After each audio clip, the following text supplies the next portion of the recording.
Good afternoon, Year 5, and welcome to your scarf lesson for this week, the last one before half term. And today we're going to be talking about dares and other tricky situations. So let's see what we've got for you. Just going to share my screen to find out what our what is. Our what is to understand what is meant by a dare and identify strategies to deal with the tricky situation. How? By exploration of the world, because these are real life situations that you might find yourselves in. And why? So that we can apply this knowledge that we learn to our own and our friends, our peers, tricky situations. Situations that we might come across in everyday life or even at school. So firstly, I've got a question for you. What is a dare? We need to come up with an agreed definition. What might dare a person, who might dare a person, to do something? Why do people give dares? I can pause the video there and try and come up with a definition. Maybe you might want to look a definition up in the dictionary and then come back and we'll have a look. Great. Okay. The definition, what have we got as the definition of a dare? Let me have a look. So a dare, to have boldness, to try something, or a venture or a hazard. To meet defiantly, try something defiantly. To face something courageously if you are very daring. A soldier might be daring in battle. He might be courageous.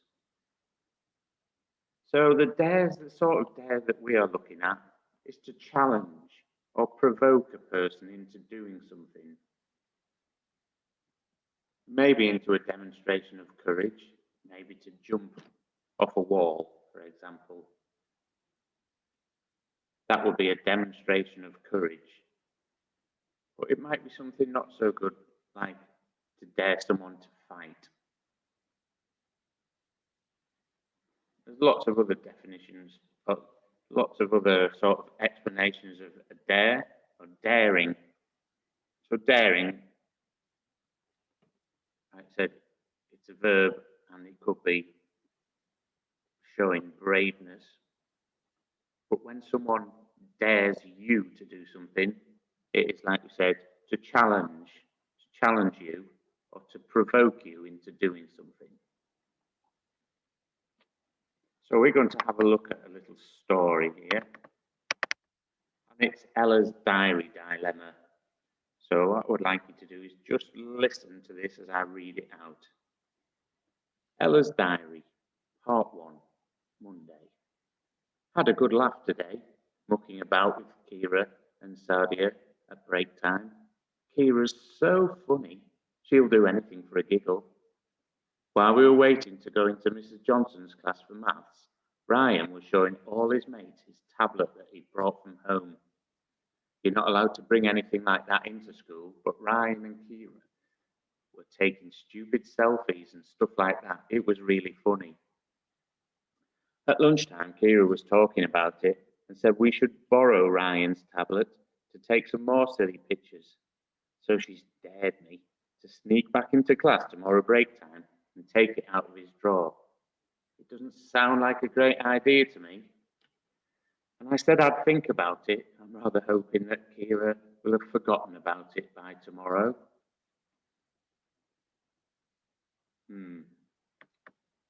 So, what do we think about that? Does it sound like a good idea? Let's just see what's wrong with this slide.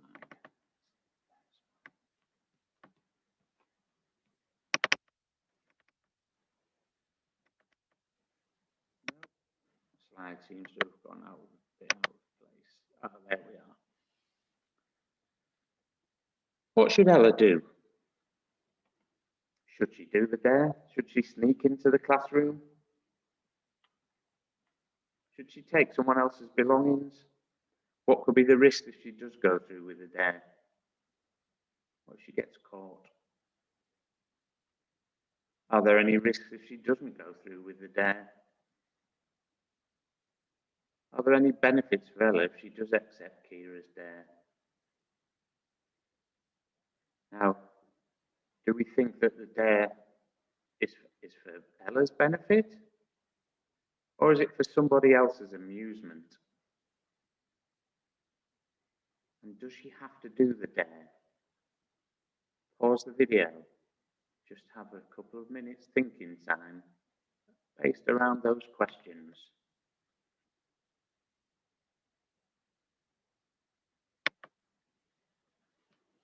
Now I'm going to read part 2 of Ella's diary. Kira had forgotten all about the dare. No, she hadn't. Kira hadn't forgotten all about the dare. It was the first thing she asked me in the morning. She said I had to do it today at break time. So without really thinking, I said, okay. At break time, I told the teacher on duty that I needed to go to the toilet. But instead, I sneaked back into our classroom. In our school, that's totally out of bounds.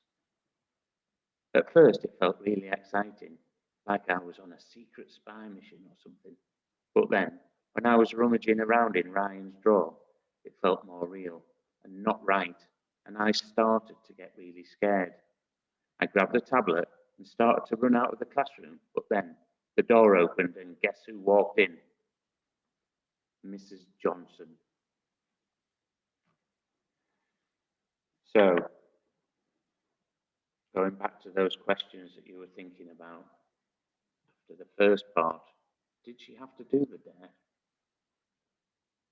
What could the risk be if she goes through with the dare? Well, so we've just heard there that she got caught by the teacher. What were the risks? Well, the risks were that it was strictly out of bounds, strictly against the rules to go back into class at break time. So she's broken them rules and she's been caught. Has Ella got any benefit from Kira's dare? I don't think she has. Let's find out what's going to happen in the next part of her diary.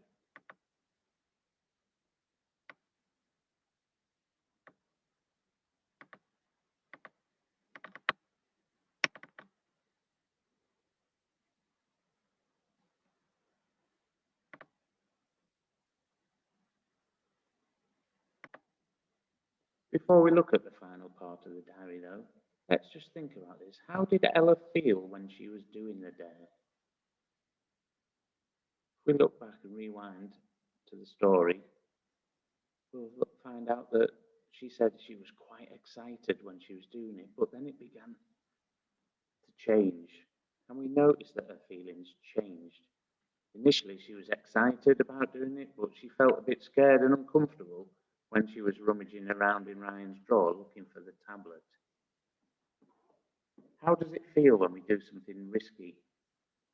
Well, this could have a whole range of feelings, from really, really exciting and all the way to being quite scared and worried. We could get a rush of adrenaline, a rush of pleasure, or it could make us feel really sad. Do we recognize how the pressure from someone else to do something could persuade us to behave like that, carelessly or dangerously? Peer pressure from Kira made Ella do something that she really didn't actually want to do. So, should Ella have agreed to do the dare?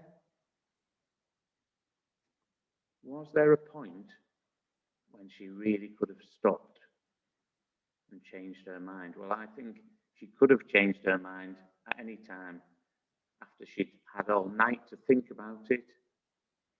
When Kira said she should do it at break time, maybe she could have found something else to do instead. Or even at the point where she was in the drawer, rummaging around, finding it exciting 1 minute, and then realizing that this is really quite scary. And that she really deep down knew she shouldn't have been doing it. So there was a couple of times there where she could have changed her mind. Now, in the final part of the diary, let's have a listen. Wednesday, part 3. Today was definitely not the best day of my life. Last night, Mrs. Johnson phoned Mum and Dad and told them what had happened. They had to go into school today to see her. Well, to cut a long story short, I got into massive trouble. When Mr. Johnson asked me why I'd taken Ryan's tablet, I didn't tell her anything about Kira's dare. I felt so upset and embarrassed. Why did I do it? I've been put on school report and I've been grounded at home for 3 weeks. I wish I could go back to Monday and start this week all over again. So there we see how she was feeling. She uses that emotive language that we've been talking about this week in our English diary writing. I feel so upset, embarrassed. Why did I do it? Rhetorical question. Why did I do it? That's another feature of our diary writing. I've been put on school report and I've been grounded for 3 weeks. Now that's not great for Ella, is it? But we do realise that at what point she could have changed. She could have changed her mind about what she was doing. So was Ella totally responsible for what happened? Well, she carried it out.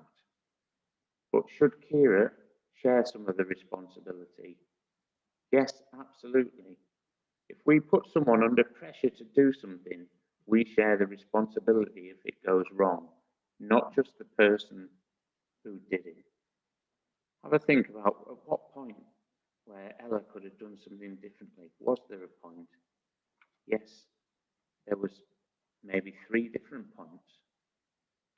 When Kira dared her, what could Ella have done differently? Maybe she could have refused. Maybe she could have challenged her to do it and see what her reaction was.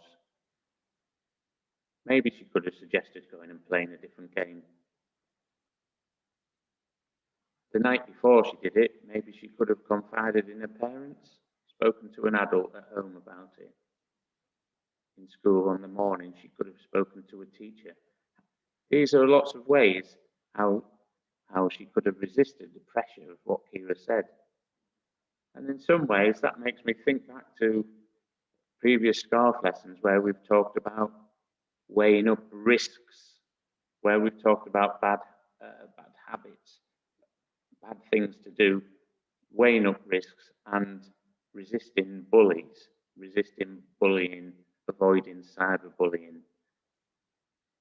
We talked all through those episodes about strategies, and these strategies could have been similarly applied here.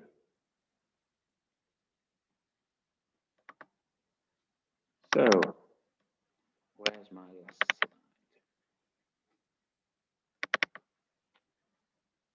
Something's gone crazily wrong with the last slide, so it's over to you. There we go. It's over to you now. Using these questions, how did Ella make a different decision? Did the decision result in a more positive outcome to the story? And were there any negative consequences of Ella's different decision? So if you think about those 3 questions, we'd like you to rewrite Ella's diary entry for Tuesday from the critical moment of the decision of whether to accept Kira's dare or not. Describe in your entry how Ella could resist the pressure that Kira puts on her. Describe what you did, what happens as a result to conclude the story. So we'd like you to write a different ending to the week, basically. How did Ella decide to make a different decision? Did the decision result in a more positive outcome?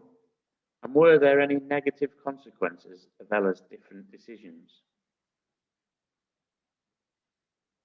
What might, if she had made a good decision, what might be the negative point in that?